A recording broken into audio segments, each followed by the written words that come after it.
Assalamualaikum warahmatullahi wabarakatuh. Hamdan salaman amma ba'du. Bapak dosen yang saya hormati, perkenalkan nama saya Amalia Nurwandani dari PAI 4D akan mempresentasikan mengenai manajemen waktu. Untuk yang pertama, pengertian manajemen waktu. Manajemen waktu adalah suatu proses pengelolaan waktu secara efektif dan efisien yang mana telah ditentukan target dalam jangka waktu tertentu. Indikator manajemen waktu yaitu mampu menyusun tujuan, mampu menyusun prioritas, mampu membuat jadwal, mampu meminimalisir gangguan, dan mampu mendelegasikan tugas. Yang kedua, manfaat manajemen waktu. Yang pertama, manfaat manajemen waktu di dalam organisasi membantu suatu organisasi di dalam menentukan prioritas. Misalnya saja, dapat menentukan tingkatan urgensi melakukan sebuah aktivitas, membantu untuk dapat mengurangi kecenderungan untuk menunda-nunda pekerjaan yang harus diselesaikan, dapat membantu untuk mencegah terjadinya suatu bentrok waktu dalam mengerjakan dua atau lebih pekerjaan dalam waktu yang bersamaan, membantu suatu proses evaluasi terhadap hasil pekerjaan organisasi. Yang kedua, manfaat manajemen waktu bagi kehidupan pribadi, kemampuan suatu individu dalam mencapai produktivitas dan efisiensi yang lebih besar, memiliki suatu reputasi yang lebih baik, terhindar dari suatu tekanan, membantu untuk dapat meningkatkan peluang dalam mencapai kesuksesan, memiliki suatu keseimbangan dalam kehidupan pribadi, dan kesempatan karir yang lebih baik. Yang ketiga, sifat waktu, hal yang tidak dapat diulang, hal yang tidak bisa dijalani sesuai dengan keinginan diri sendiri, sesuatu yang tidak dapat bisa diperlambat ataupun juga dipercepat. Kelebihan manajemen waktu, mencapai suatu produktivitas dan efisiensi yang lebih baru, memiliki suatu prestasi profesional yang lebih baik, tekanan stres berkurang, meningkatkan suatu peluang dalam mencapai kesuksesan, memiliki keseimbangan dalam kehidupan sehari-hari, kesempatan karir yang lebih baik.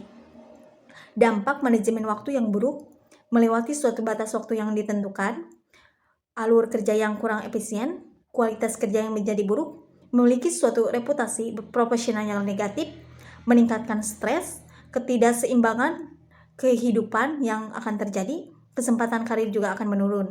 Yang keempat, prinsip-prinsip manajemen waktu. Sediakan waktu untuk perencanaan dan menetapkan prioritas.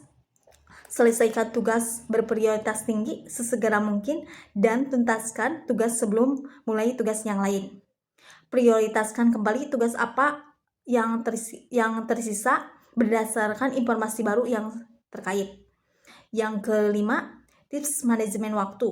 Pertama, buatlah daftar dan tentukan prioritas sasaran mingguan pertama sampai mingguan keempat dalam setiap bulannya. Maka akan dapati progres rapat yang dicapai selama kurun waktu seminggu itu. Contohnya, ketika Anda sedang mengerjakan tesis, maka tuliskanlah pencapaian yang Anda selesaikan dari minggu ke minggu. Dari situlah sebenarnya terekam apa yang sudah Anda kerjakan. 2. Buatlah catatan kecil untuk mencatat apa yang sudah Anda lakukan hari ini, minimal di dalam otak bawah sadar Anda agar Anda merasakan ketuntasan dari apa yang telah Anda kerjakan. Intinya adalah kerja cerdas, kerja keras, kerja ikhlas, kerja tuntas. Yang keempat, fokuskan pada tujuan Anda. Bila Anda tidak fokus, maka tidak akan satupun pekerjaan yang sampai tujuan ataupun mencapai hasil yang diharapkan. Keempat, tangani tugas sekali dan usahakan mengerjakan pekerjaan lain bila Anda telah selesai.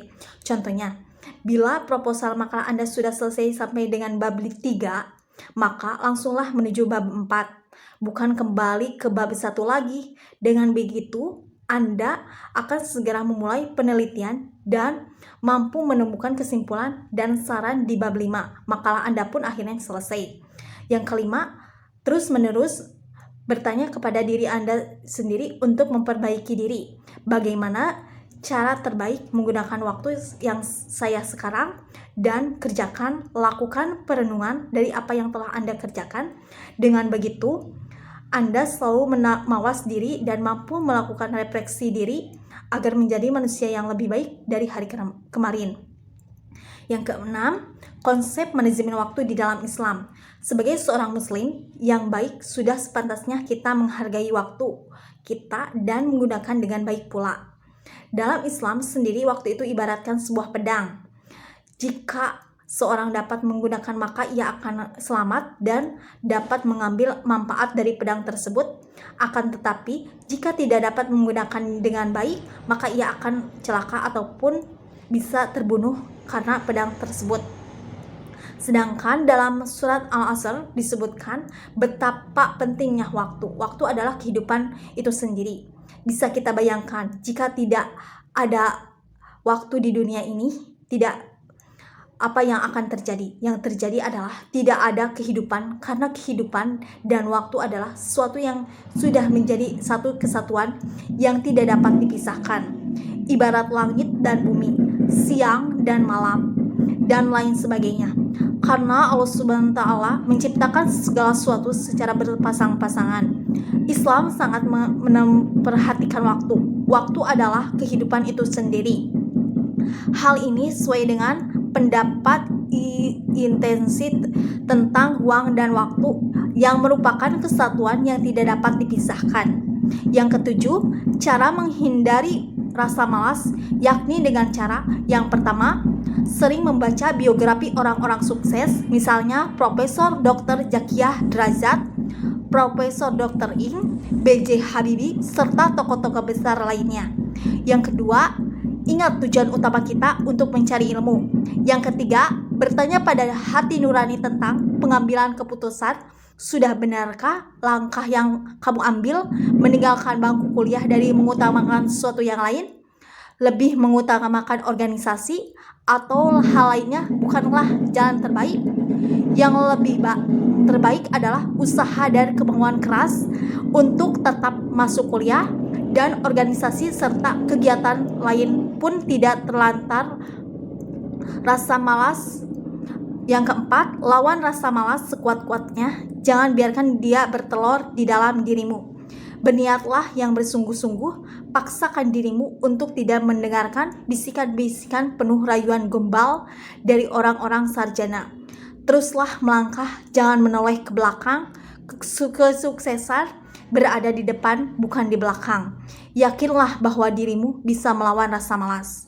Yang kelima, berpikir dengan sebenar-benarnya di dalam dan lihatlah keadaan kawan-kawan yang terkena penyakit malas. Apakah dia termasuk orang-orang yang beruntung? Apakah dia menjadi orang-orang sukses karena kemalasannya? Apakah dia hidup bahagia dengan kemalasan yang disandangnya? Bukankah dia menjadi orang yang tidak tentu arah? Yang ke-6, puasa 6 hari di bulan Syawal ditambah sholat 5 waktu. Kalau nyamuk di kamar dapat kamu bunuh, maka bagaimana dengan seekor nyamuk